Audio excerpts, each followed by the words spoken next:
After learning the weighted average index numbers, we are coming to the very important, make sure a very important method.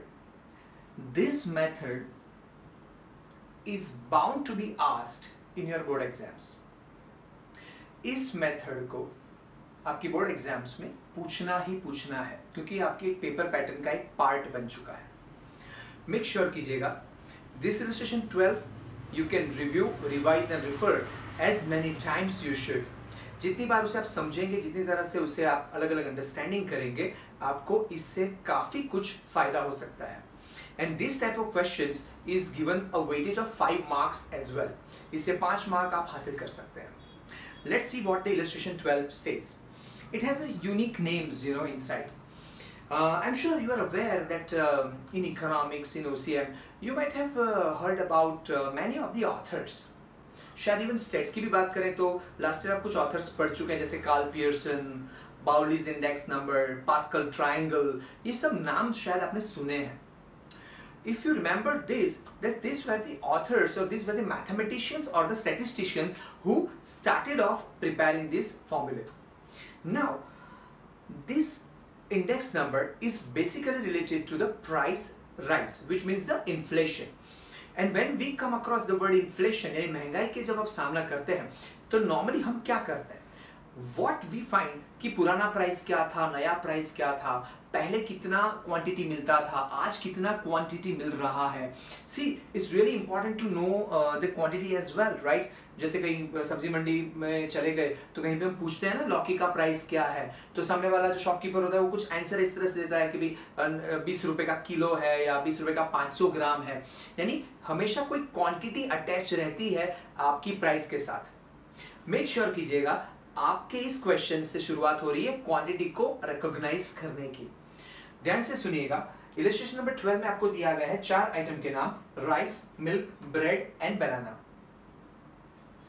ध्यान से देखिए, इसके second column में एक unit नाम का हेडिंग है. Observe carefully, it's called unit. Unit यानी वो कितने क्वांटिटी के बॉक्स में या टिन में या जार में आता है. सोचिएगा कई बार शायद आपको कहीं फैमिली के बिहाफ पे कुछ परचेज करने के लिए जाना हुआ होगा, तो आपने कहीं पे ऐसा सुना होगा कि 1 लीटर वाले 2 जार लेते आना. तो ये क्या बता रहे हैं? दैट दोनों जार 1 लीटर के होने चाहिए, which means it suggest specific quantity as well. So ध्यान से देखिए, यहां पर एक यूनिट दिया है, उसे क्वांटिटी का मेजरमेंट दिया गया है. पहला क्वांटिटी है kilogram, rice is in kilogram, milk is in liter, obviously it's a liquid. Third, bread, again a kilogram, the solid item, and banana, it is in dozen. Let's have a look at the question very much carefully because this particular line has a horizontal connection. Just have a look at it. This unit says kilogram. Now in this line, if you read carefully, you will find kilogram, kilogram. Can you find it? Now let's see. Here is a liter. Behind this you will find liter and liter. Again kilogram, you will find kilogram and kilogram. Here it is dozen, you find dozen and dozen. What special attention am I drawing to you? मैं इस बात पे आपका focus ले जाना चाहता हूं कि आपका जो यूनिट है, जो यहां पर किलोग्राम है, वो पूरी लाइन में किलोग्राम ही है. यहां पर लीटर है, वो पूरी लाइन में लीटर ही है. और उसी तरह से वापस किलोग्राम और फिर है डजन, जो यहां पर डजन ही है. यानी आई एम कंपेयरिंग और I am trying to compare कि जो यूनिट मेंशन किया गया है, क्या उसी यूनिट में ये चीजें बिक रही हैं या नहीं. We are fortunate in this question that unit given here and unit given behind this are same in the entire question. इस पूरी लाइन में horizontal comparison के मुकाबले ये सभी units क्या दिए गए हैं? Same. यानी same unit दिए जाने के कारण हमें याद रखना होगा कि when the units are given same, they are called parity or they are called equity. यानी ये एक ही लाइन में माने जाते हैं और इसका मतलब है कि हमें इसमें से अलग क्वांटिटी या अलग प्राइसेस फाइंड करने की जरूरत नहीं पड़ेगी। हमें सिर्फ यही डिसाइड करना है कि कौन सा ओल्ड प्राइस है और कौन सा न्यू प्राइस है। वो तो आप देखते ही बना सकते हैं, लेकिन याद रखिएगा कई कबार हमारे एग्जाम्पल में हमें थोड़ा सा प्रैंक किया जाता है। What the prank, you know, हम हमेशा मानते आ रहे हैं पहले ओल्ड प्राइस आता है, बाजू में न्यू प्राइस आता है, कभी बार क्वेश्चन बदल जाता है। यहां पर कुछ हुआ है फ्लिप, देखिए it is 2016 here and it is 2015 there. उन्होंने सीक्वेंस बदल दिया है, ये है ओल्ड ईयर एंड ये है new year, 2015 and 2016. So be careful friends, whenever you do the sums, make sure old is first or old is the second. ध्यान से देखना है, because old जो होगा उसको 0 यानी कि O मेंशन किया जाएगा और new जो होगा उसे 1 का सिग्नल मिलने वाला है। ध्यान से देखिए मैं क्या बताना चाहता हूं। ये प्राइस और क्वांटिटी ये दोनों 2015 और 2016 की है, ये ओल्ड है इसलिए इसका नाम है pre, that is 0, that is price 0, P0। ये क्वांटिटी हालांकि 2015 की है यानी कि ओल्ड है इसलिए इसका नाम है Q0। समझ में आ रहा है? ध्यान से, whatever you see old in the question you should mention it with the suffix 0. So price 0 and quantity 0. Similarly, you are coming to the 16th, 2016. This is new one. 15 is old, 16 is new, which means this is a new price. It is P1 and it is a new quantity, that is Q1. Make sure, be careful in giving these symbols. आपको इस symbol देते वक्त थोड़ा सा ध्यान रखना है कि ओल्ड कौन सा है और न्यू कौन सा है और क्वांटिटी कौन सा है और प्राइस कौन सा है। अगर थोड़ा सा आगे पीछे या शफल हो जाता है तो आंसर पे ये पूरा हैम्पर कर सकता है। सो मेक श्योर कीजिएगा कि मैंने जो जिस तरह से इसके सिंबल बनाए हैं आई एम श्योर आप समझ चुके हैं। ये ओल्ड है और ये न्यू है। So old price P0, old quantity Q0, old price के बाजू में न्यू प्राइस और यहाँ पर न्यू क्वांटिटी। मैंने जिस तरह से उसके नाम दे दिए हैं, इसको नाम देने के बाद क्या करना है, इसको नाम देने के बाद हमें उसे कुछ कॉलम्स में मल्टीप्लिकेशन में लेना है। कैसे, और ये सब किसने बताया कि कैसे करना है? याद रखिएगा जैसे आप इकोनॉमिक्स में पहले पढ़ चुके, that father of economics right is called like Adam Smith is known as father of economics.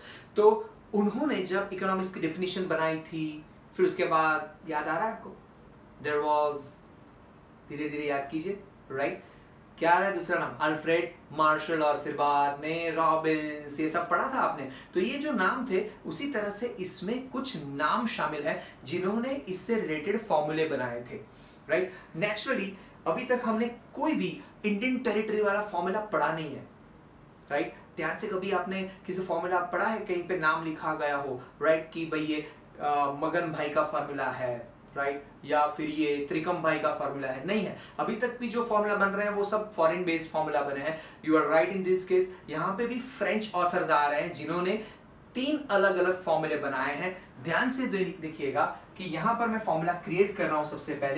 सबसे पहले इन सब चीजों को इकट्ठा करके जिन्होंने ये फॉर्मूले बनाई थी उसका नाम है लास्पेयर। ध्यान से सुनिएगा, Laspeyres formula, it's a surname, लास्पेयर।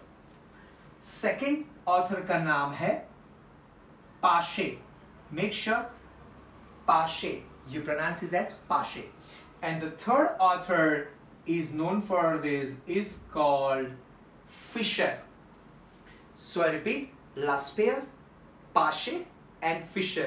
These are the 3 authors, 3 writers, 3 statisticians who have developed 3 different formula to calculate the price rise.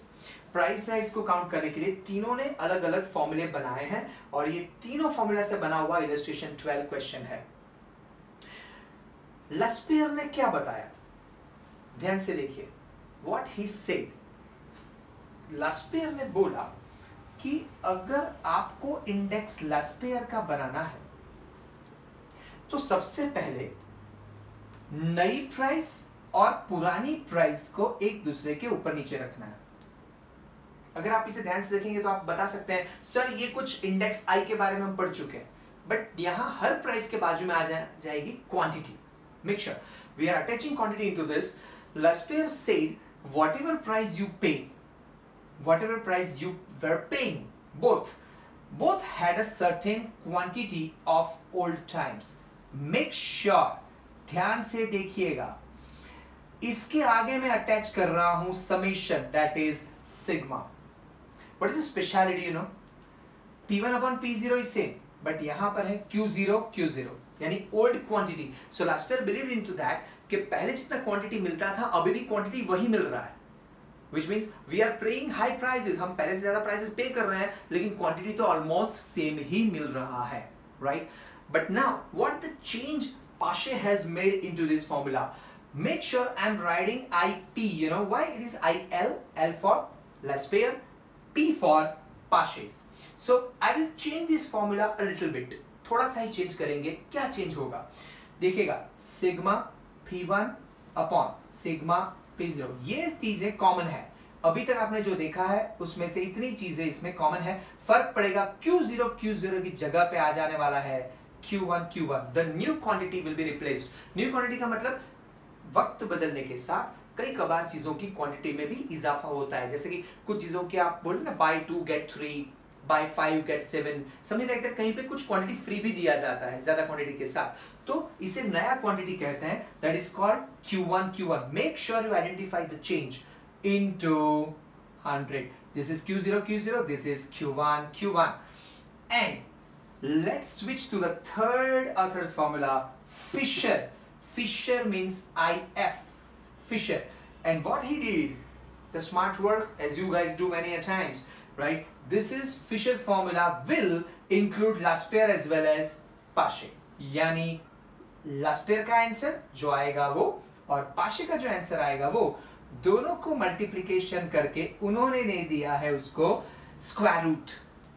क्यों दिया स्क्वायर रूट, जरा सोचिए. क्योंकि IL और IP अगर दोनों के मैं मल्टीप्लाई कर दूं तो 100 और 100 भी यहां पर मल्टीप्लाई हो जाएंगे, यानी 2 बार आ जाएगा, 100 का स्क्वायर हो जाएगा.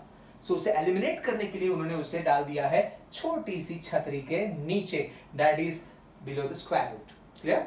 सो Fisher is square root IL into IP.